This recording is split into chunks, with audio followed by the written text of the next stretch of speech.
another glorious day.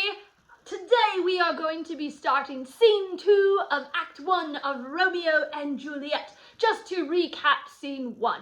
Okay, we ended the scene with Romeo and Benvolio having a conversation, and Benvolio swore to help Romeo get over the woman he is in love with or die trying. In Scene 2, we are just in another street of Verona, and we are going to see Lord Capulet, a man named Paris, and one of their servants enter the scene. Now, Paris is nobility in town, and he is seeking the hand of Lord Capulet's daughter, Juliet. They are going to enter in the middle of a conversation. The rest of the conversation is irrelevant, okay, but what they are going to talk about in this scene is important. So that's why I left out the first half of the conversation. No need to have willy-nilly all up in the scene. So what I would like you to do is I would like you to pause me and read to line 38 of Scene 2 now. Great, you read to line 38. So let's talk about what was happening in this conversation between these gentlemen. Capulet was talking about the fight at the beginning of the scene, and then Paris redirects him to the real conversation that he wants to have by saying on line 6, "What say you to my suit?"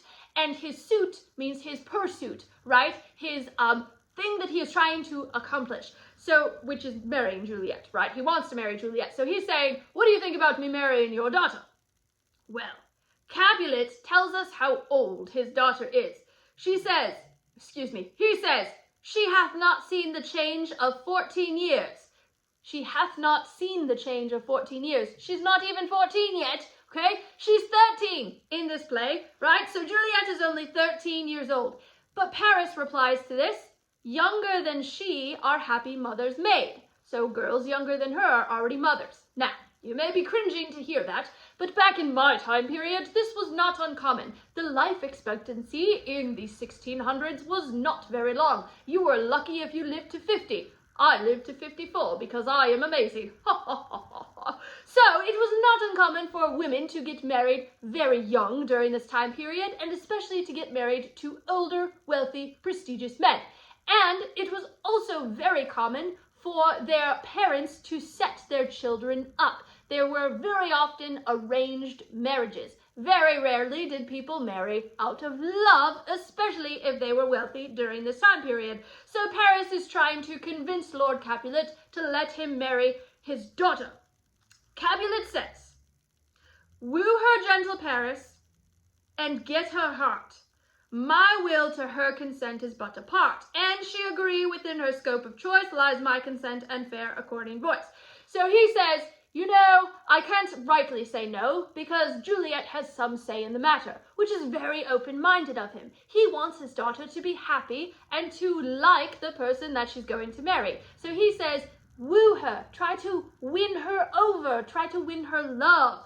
Then Capulet goes on to say on line 20, "This night I hold an old accustomed feast." So he is holding a feast, he's holding a party, and he invites Paris to attend. But, I love this part, he says this on line 25, "Earth-treading stars that make dark heaven light, such comfort as do lusty young men feel when well-apparelled April on the heel of limping winter treads. Even such delight among fresh female buds shall you this night inherit at my house. Hear all see, and like her most whose merit most shall be." So he's basically saying, you only think that Juliet is fair because you have yet to compare her to other women. But tonight at the feast, you can compare her to all of the other fine women of Verona who will be attending my feast. He's basically saying, judge my daughter at my party tonight and see if you actually want to marry her. Great father! All right, then Capulet gives his servant a paper and says, "Go, Sirrah, and invite these people written on this paper to the feast." And that is where I had you end. Now in this next section, Capulet and Paris exit, and we are going to have a little moment with the servant. Now, this little moment that the servant is going to have is what is called comic relief. We've had a lot of very serious scenes happening so far in this play. And what I like to do in my tragedies is add a little bit of comedy. So I like to break up the more serious scenes with a little bit of humor. And that is exactly what this next scene is going to do. And these scenes are called comic relief. So here in this next section, the servant, we find out, can't read. He is illiterate. Yet here he is given a list of names to read and invite to a party. So he is left in quite a pickle, and we are going to see what he is going to do. Now, remember that I like to switch between prose and poetry, writing in regular verse versus iambic pentameter. And often I do this when we have lowly servants in the same scene as people who are of a higher class, which you are going to see here. So you are going to see in this scene the servant talking in prose and the other people talking in poetry. All right, now I would like you to now pause me and read to line 85. Wonderful, you read to line 85. Let's talk about what happened.